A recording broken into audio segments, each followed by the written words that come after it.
The ABC News presidential debate. Here now, David Muir.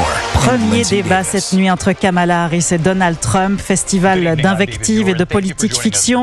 Sous ma présidence, la guerre en Ukraine n'aurait jamais éclaté, a par exemple déclaré Donald Trump. Poutine ne ferait qu'une bouchée de vous, lui a répondu la candidate démocrate. Malgré tout, Donald Trump s'est félicité à l'issue de ses 90 minutes de bras de fer. C'était mon meilleur débat, a-t-il déclaré.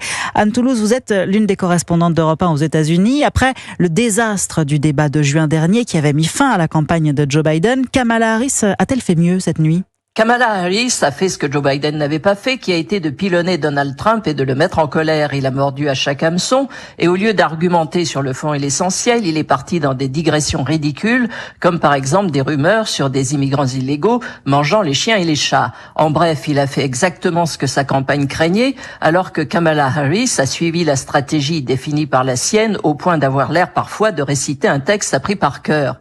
Elle a été particulièrement efficace sur un sujet qui est la grande force de son parti, le droit à l'avortement.